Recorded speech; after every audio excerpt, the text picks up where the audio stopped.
మరి కేంద్ర ప్రభుత్వం వల్లనే యూరియా అది ఉందా? మీరు ఒకసారి కలెక్టర్తో మాట్లాడండి, మీకు తెలుస్తుంది ఎవరెవరు బస్తాలు ఎత్తుకోపోయిన. మహబూబ్నగర్లో 86 బస్తాలు కాంగ్రెస్ నాయకులు పట్టుకోపోయారు. మేము అదే చెప్తున్నాం, యూరియా కొరత కృత్రిమంగా కాంగ్రెస్ పార్టీ చేసింది, కాంగ్రెస్ ప్రభుత్వం చేసింది. వాళ్ళు దళారీలో బ్లాక్ మార్కెట్లు ఆపలేకపోతున్నారు. మేము ఇప్పటి వరకు ఖరీఫ్ ఒక సీజన్లో ఎంత అవసరం ఉంటే అంత ఇచ్చినాము. యూరియా కొరతకు కారణం కాంగ్రెస్ పార్టీ. మేము కావాల్సినంత యూరియా కేంద్రం నుంచి ఇచ్చినాము, కానీ వీళ్ళే బ్లాక్ మార్కెట్కి తరలించారు, కాంగ్రెస్ నాయకులే బస్తాలకు బస్తాలు తీసుకుపోతున్నారు అని చెప్పేసి బీజేపీ వాళ్ళు చెప్తా ఉన్నారు. రేవంత్ రెడ్డి గారు ఒక మాట చెప్తారు, వ్యవసాయ శాఖ మంత్రి ఒక మాట చెప్తారు, కేంద్రంలో అధికారంలో ఉన్నటువంటి బీజేపీ ఇంకొక మాట చెప్తుంది.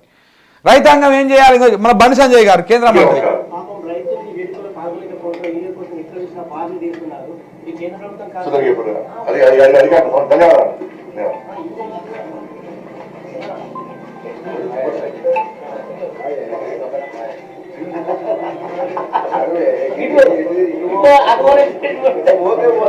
యూరియా గురించి అడిగితే బండి సంజయ్ గారు దండం పెట్టి ఈయన మాట్లాడతానని పోతాడేంది? రైతాంగం అంటే అంత నిర్లక్ష్యం బండి సంజయ్ గారు. కరీంనగర్లో బండి సంజయ్కి ఓటేసినటువంటి ప్రజలారా మీరు ఒకసారి ఆలోచన చేయండి. అంటే రైతులే ఓట్లు వేసిరా ఆయనకు, లేకపోతే ఓన్లీ బీజేపీకి సంబంధించినటువంటి వాళ్ళే ఓట్లు వేసిరా? ఇక చూడండి ఎంత నిర్లక్ష్యం.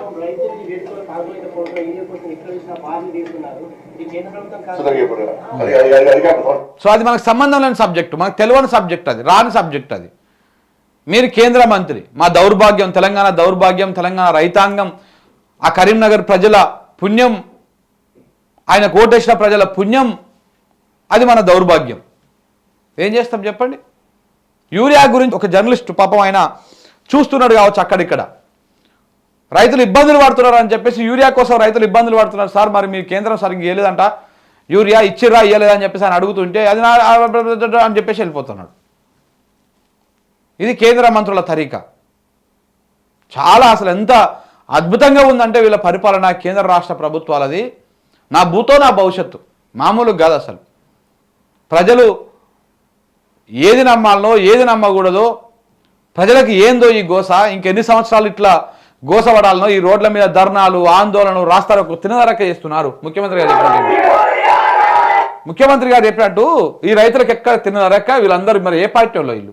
ఈయన మెడల ఏ కండువాలు కనపడతలేవు. మరి వీళ్ళకి వ్యవసాయం చేతగాక వచ్చి ఇట్లా ఇది ఏడనుకుంటావు, పొన్నం ప్రభాకర్, మన పొన్నం ప్రభాకర్ గౌడ్ క్యాంపు కార్యాలయం దగ్గర సిద్దిపేట జిల్లా హుస్నాబాద్లో యూరియా కొరత తీర్చాలని చెప్పేసి ఆయన సీఎం క్యాంపు కార్యాలయం దగ్గరకు పోయి కూర్చొని ఆందోళన చేస్తూ ఉన్నారు. మీకు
సో ఇట్లా రైతులతో పెట్టుకున్న ఏ ప్రభుత్వం మనుగడ సాధించలేదు.